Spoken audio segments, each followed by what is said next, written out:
अता साहब ही just washed his hands off कि मतलब कहते हैं कि मेरी जिम्मेदारी नहीं है, हंस रहे हैं साथ साथ जैसे हम शायद क्वालिफाई कर गए हैं और फाइनल है हमारा कल। तो ये जो एटीट्यूड था अभी हेड कोच का और जो कमेंट्स इन्होंने किए हैं कि हम लोग फ़लाँ जगह हारे फ़लाँ जगह जीत गए, और एक बड़ी इंपॉर्टेंट बात जो उन्होंने की है वो ये की है कि एवरेज स्कोर जो है वो 300 है, तो बॉलरों को मार पड़ेगी। तो हमारे लिए वो एवरेज स्कोर किधर है? 200 है हमारा एवरेज स्कोर। देखें, ये आकिब जैद की बोली नहीं है। अच्छा, किसकी? जितना मैं आकिब जैद को जानता हूँ, ये उसको फीड किया जा रहा है कि आपने प्रेस कॉन्फ्रेंस में ये कहना है। लेकिन वो जब पीसीबी में काम करते हैं फिर तो वो चीज़ें तो करनी पड़ती हैं। नहीं, जब आप कॉम्प्रोमाइज़ करते हैं ना तो आप अपने विजन से, अपने मिशन से हट जाते हैं, तो फिर इस तरह के रिज़ल्ट आते हैं। क्योंकि पॉजिटिव ये कहते हैं कि जी हमारे बॉलरों ने इतने रन दिए, 350 जो हो रहा है, तो वो कर भी रहे हैं ना, आप तो कर भी नहीं रहे, तो करना किसने है? इस इट्स मीन का आपका फेलियर है। आप हेड कोच हैं तो इट्स मीन का आप रिज़ाइन कर दें। फिर उन्होंने जिम्मेदारी ली है लेकिन वो इस्तीफे की या कोई ऐसी वैसी बात नहीं की उन्होंने। भाई, जब आपको हायर किया गया है, किसके लिए हायर किया गया कि आप टीम से अच्छी परफॉर्मेंस करवाएं। जब आप वो बंदा जो परफॉर्मेंस ले नहीं सका, इट्स मीन कि इसका टोटली फेलियर है। अता साहब वो तो ये कह रहे हैं कि सिलेक्शन कमेटी का काम है कि अच्छी परफॉर्मेंस वाले खिलाड़ी लेकर आए, तो कमेटी अपना काम फिर क्यों नहीं कर रही? हाँ, बड़े अच्छा इन्होंने सवाल किया कि सिलेक्शन किसने की है? इसी ने की है ना, इसी सिलेक्शन कमेटी ने की है ना। इट्स मीन के सिलेक्शन कमेटी का भी फेलियर है। वो जो कह रहे हैं ये कोई, हम देखते हैं टीम में कोई एक मैच, पाँच मैच खेला, कोई 10 मैच खेला, सुफियान मुकीम इतने मैच खेला। तो मैं आकिब जैद साहब आपसे पूछता हूँ, उस्मान खान ने तो मैच ही नहीं खेला, तो आपने किस तरह उसको सिलेक्ट कर लिया? दे मेक एक्सक्यूजेज, ये अपने आप को सेव करते हैं। इन्होंने ब्लंडर किया है जिसकी वजह से पाकिस्तान टीम हारी है। ठीक है, इन्होंने यही ब्लंडर किया था लास्ट वर्ल्ड कप में। भाई, अच्छी भली आपकी टीम चल रही थी, ऑस्ट्रेलिया को ऑस्ट्रेलिया में हराया, साउथ अफ्रीका को वाइट वॉश किया साउथ अफ्रीका में। तो आपका तो एक प्लेयर, मुझे अगेन एंड अगेन रिपीट करना पड़ता है कि आपका एक प्लेयर अनफिट हुआ है। ठीक है, उन्होंने आप उसके एक रिप्लेसमेंट ले लेते, बाकी टीम आपकी सही चल रही थी, कॉम्बिनेशन बना हुआ था। इसके मिसाल मैं भी ये दे देता हूँ। ऑस्ट्रेलियन 5 प्लेयर उनके गए हैं, सब कह रहे हैं ऑस्ट्रेलियन टीम वीक है। उनके पास पीछे बेंच स्ट्रेंथ इतनी थी, उन्हें 5 ले गए, उन्होंने कैसा इंग्लैंड को हरा दिया। रिकॉर्ड चीज, ये एग्जांपल है इनके लिए। ये इनका टोटली फेलियर है, जिसकी वजह से ये आप ऑस्ट्रेलिया से तो ना मिलाएं, अब इतना भी तो ना आप रख रहे हैं। पाकिस्तान किधर, ऑस्ट्रेलिया किधर, उनका सिस्टम सारा डिफरेंट है। आप ये आर्गूमेंट बाय करते हैं कि पाकिस्तान में टैलेंट है, क्योंकि अगर टैलेंट होता तो 10 साल में हमारी क्रिकेट वनडे में 7वें नंबर पे ना होती, T20 में 8वें नंबर पे ना होती, टेस्ट में हम मारना खा रहे होते। टैलेंट किधर है? छुपा हुआ है, किसने निकालना है? मेंटोर्स को आप 50-50 लाख रुपए पर ले आए हैं। ये सारा जो सिस्टम आवे का आवा बिगड़ा हुआ है, किसने ठीक करना बाकी? टैलेंट की आपने बात की है ना, टैलेंट को ऊपर लाना किसका काम है? टैलेंट के लिए दरवाजे खोलना किसका काम है? इन्हीं का काम है ना, जिन्होंने सेलेक्ट करना था। पाकिस्तान में टैलेंट की कमी नहीं है, ये सब टैलेंट की वजह से आए हुए हैं। ये कोई अकेडमी से नहीं आए। पाकिस्तान की हिस्ट्री उठा के देख ले, पाकिस्तान के सारे लोग टैलेंट से आए, अकेडमियों से नहीं आए थे। ठीक है, पाकिस्तान में प्लेयर बनाए जाते हैं,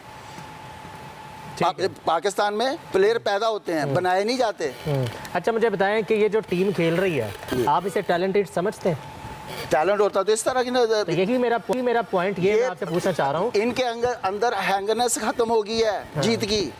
ये 7-8 साल से ये हो गया कि हम मुतमिन हो गए हैं। क्रिकेट में मुतमिन होता ही नहीं है। अच्छा, क्रिकेट तो एवरीडे आप ये कहते हैं मेरे ये फास्ट बॉलर दुनिया के बेहतरीन फास्ट बॉलर, गूगल करें आप।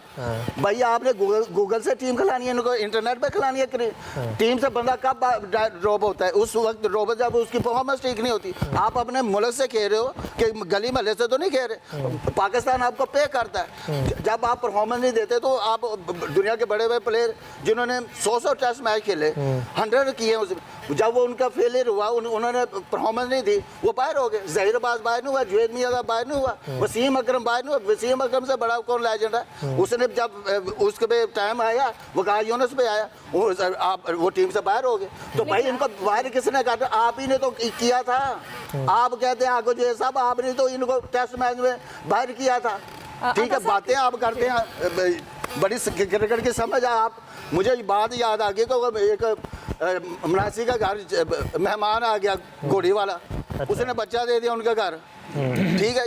तो वो बच्चा सुबह उठे तो उन्होंने कहा ये तो हमारा बच्चा, कहाँ का बच्चा है? उन्होंने कहा रोला पे आ गया जी, चौधरी ने बुला रहा, वो उन्होंने कहा जी बच्चा एक गाँव का ही है, ठीक है जी। वो चला गया मेहमान, उन्होंने कहा जनाब तो चौधरी टुर पे वो पिछे रोना शुरू कर दिता उन्होंने। उन्हें कहा चौधरी ने पूछा की होया? उन्हें कहा जी चौधरी साहब असि देने जे तुसी चले गए तो फैसले किने देने ने।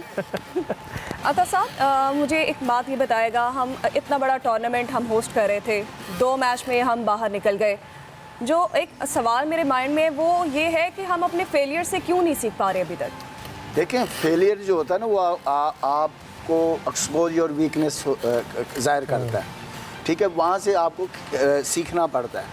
तो वो जो फेलियर जो आपकी वीकनेस होती है ना उसी से आगे आपने मूव फॉरवर्ड करना होता है, लर्न करने। लेकिन हम ये लर्न नहीं ना कर रहे, ये तो अपनी वीकनेस को छुपा रहे हैं। जिससे भी पूछो वो कह रहा है वी आर लर्निंग कर रहे हैं, लर्न कर रहे हैं। चलनी है जी, कब तक चलनी लर्निंग है? जिन्होंने देखें सीखना होता है ना वो सीख जाते हैं, जल्दी सीख जाते हैं। उनको रिजवान साहब की लर्निंग ज़रा ज़्यादा लंबी है, वो अभी सीखने के मूड में है। बॉडी लैंग्वेज जो है टीम की इंडिया के खिलाफ चाहे फील्डिंग हो, डाउन बॉडी लैंग्वेज, जान ही नहीं मारी, पहली बॉल से जान नहीं मारी। आज कोच की बॉडी लैंग्वेज, कप्तान की बॉडी लैंग्वेज, ये नॉन सीरियस सा नहीं लगा आपका सारा सिलसिला? देखें बॉडी लैंग्वेज जो होती है ना वो उस टाइम ज़ाहिर होती है जब आपकी टीम अच्छी होती है, जब आपकी टीम सिलेक्शन अच्छी होती है ना तो वो एक कॉम्बिनेशन बनता है टीम का, वो जो कॉम्बिनेशन वही टीम की चाल को बदल देता है। लेकिन आखिर जावेद ने तो भी कहा है न्यूज़ कॉन्फ्रेंस में कि यही हमारी बेस्ट पॉसिबल स्लॉट की बत्ती के पीछे फिर लगा। देखें हाँ आगे जैसे मैं पूछता हूँ कि ये तो आपकी टीम जो साउथ अफ्रीका में खेली है, जो ऑस्ट्रेलिया में खेली, वो तो आपकी टीम थी। ये खुशदिल शाह, फहीम अशरफ तो 2.5 साल से टीम में नहीं आए, ये कैसे आगे टीम है? ये तो आप खुद एडमिट कर चुके हैं कि हमने पीपीएल से लिया इनको। इट्स मीन कि आपकी जो फर्स्ट क्लास है उसको आपने टोकरी कर दी। कर दें फिर फर्स्ट क्लास बंद। यही है, ये इन्हीं ने दी है ना स्टेटमेंट, मैंने थोड़ी दी है। ठीक है, कप्तान कहता है जी ये प्लेयर जो हमारे ये ऑस्ट्रेलिया में नहीं खेल सकते, साउथ अफ्रीका में नहीं खेल सकते। भाई इन्होंने अपने प्लेयरों को कंडीशनली बना दिया क्योंकि ये दे आर डूइंग एक्सपेरिमेंट करते हैं ज़्यादा प्लेयर। जो इनकी बॉडी लैंग्वेज है, अली जैसे बात कर रहे हैं कप्तान की, हेड कोच की, सिलेक्शन टीम की, आपको लगता है कि इनको दुख है? क्योंकि आकिब जावेद ने अभी न्यूज़ कॉन्फ्रेंस में बोला कि सबसे ज़्यादा हारने का दुख जो है वो प्लेयर्स को होता है। हाँ प्लेयर को होता है, प्लेयर को क्यों दुख होता है? जब आपको दुख नहीं है, कप्तान को दुख नहीं है, प्लेयर को दुख कैसे होगा? और दुख तो आवाम को है जो इन पे मरते हैं। रिजवान ने कहा तो था ये इंडिया के साथ अली मैच हारने के बाद हमें कोई फ़र्क नहीं पड़ता, हम टूर्नामेंट्स बाहर भी हो जाए तो फ़र्क इन्हें भी नहीं ना पड़ रहा। देखें प्रेस कॉन्फ्रेंस किस तरह आसास के बातें कर रहे हैं। भाई इनके तो चेहरे मरझाए होने चाहिए जो आपने सिलेक्शन की है।